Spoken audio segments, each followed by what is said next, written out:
ang saad ni Kristo kanato nindot kayo nga bisag unsay atong pangayoon sa iyang ngalan iyag yung buhaton. Lingi ako no imong tupad ing na nahitabo na nimo nga ang tanan gid nimong gipangayo gihatag yun. Nahitabo wa no kadugay na nimong nangayo nga mausab ng imong bana, wa gyud nausab. Kadugay ng nangayo usbana nga mohilom na nagyaw-yaw yang asawa, wa gyud mohilom. Ana, kadugay na nimong nangayo nga mabuutan ang imong anak na hangtod karon ni samot na Hinuon, ni suyop na Hinuon. Kadugay na nimong nangayo nga moasinso inyong pagkabutang na naputos na nos utang. Kadugay na nakong nangayo nga mahurot ning palit ang sklat na hinay na gid noon kayo. Nakadawat manuntag ayuda ang kadaghanan o man. Ano ba? Unsa man day pasabot anis Ginoo nga bisag unsay inyong pangayoon sa akong ngalan akong ihatag kaninyo. Wa ni siya magpasabot nga ang atong gusto maoy masunod.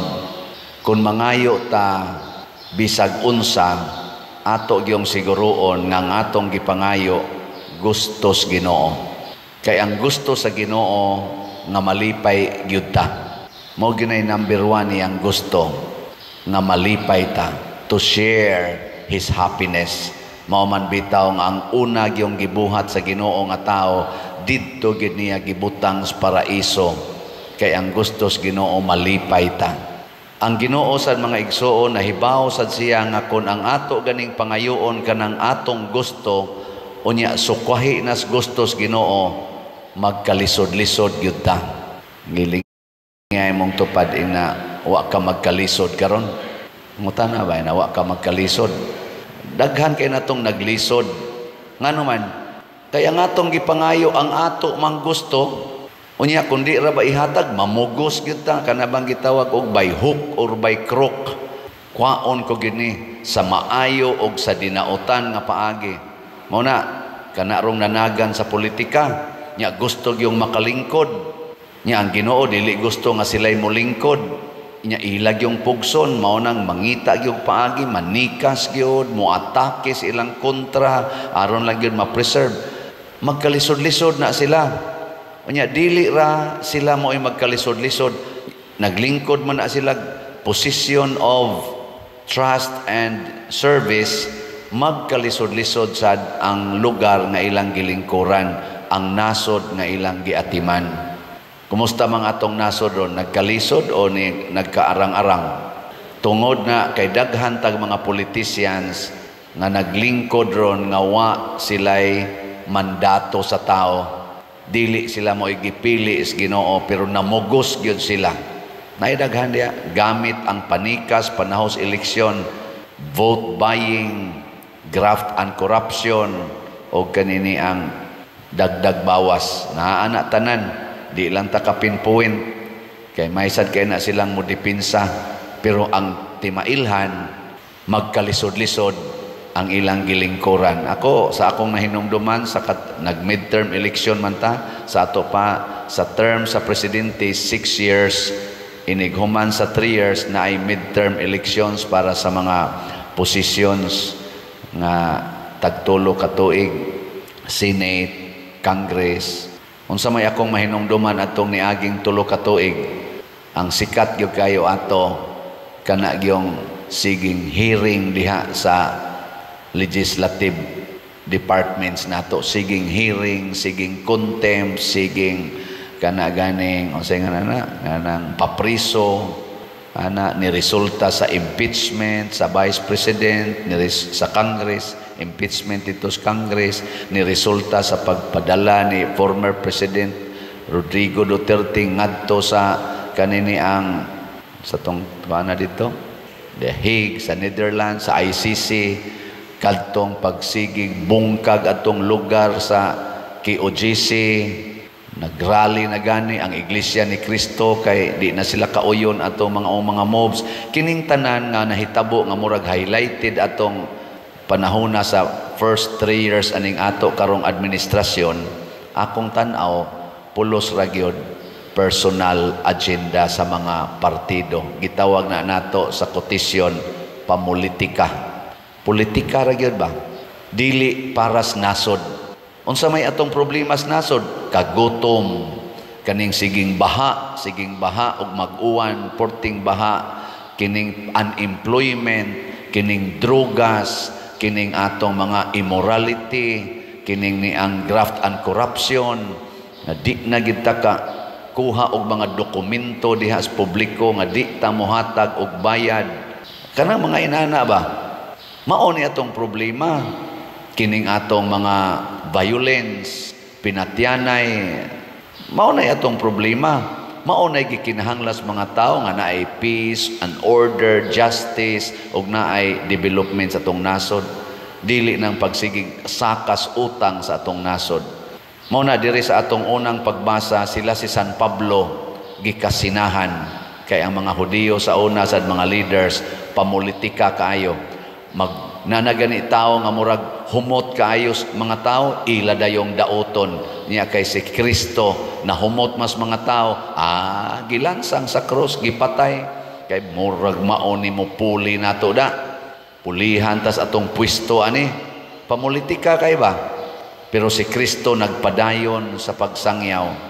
Si Pablo sad og si Bernabe nisikat nas mga tao, matud pa diri gikasinahan, gihulhugan sad ang mga kato mga dili kayo magtotoo og gilutos nila si Pablo. Pamulitika gihapon. Pero ang nakanindot si Pablo og si Bernabe matud pa sa atong unang pagbasa, nagpadayon sa pagsangyaw kay nganuman ang ilang mandato gikan sa Ginoo. Matud pa nila gisugo mis Ginoo og magbuhat miani kada adlaw nya di man mo mudawat dinhi, aadto mis lugar nga mudawat namo. Sige lang gid sila buhat, gilingay mong tupad ing na gisugo kas Ginoo. Pangutan na ba? Basig siya ra nay gasugo-sugo niya nga mosimba ko kay birthday nako, unya wa nay birthday, di na lang sad ko mosimba. Mosimba ko kay na ako'y problema, ana ikaw ra jud gasugo-sugo nimo. Basin unya og wa kakahibaw nga ang Ginoo day nagsugo nato nga pag-ampo kanunay simba nya og daghan pang mga sugo. Diri sad sa atong ebanghelyo niingon si Kristo, Filipi, wa ka kailan ako, ang akong mga buhat mo'y nagtug-an kinsa ko, kay ang akong pulong ug buhat dili ako iya sa amahan. Kanindot unta matag-usa nato maginikanan man, mapari o unsay atong katungdanan sa atong kinabuhi karon, ang atong pulong ug buhat magpakita gyud nga gisugo tas Ginoo. Nindot kayo og unsa may mga buhat nga sugo sa Ginoo, mag-una ginang gugma.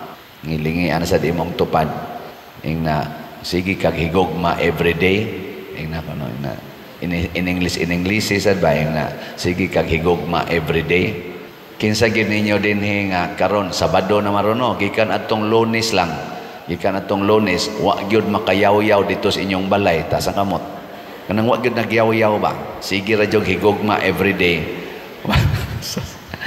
Jutaya duha ra man kabuk ni isa mo di ba sa gana bakakon anang ngano man kay nalimot ta nga ang gugma di ay sugo din as Ginoo ug maura ba nay kinadak ang sugo atong iampo nga ang atong mga politicians ang nidaog ug ang nangapildi maghigugmaay unta, ipakita unta nila kay kadto manggong nanagan unya napildi.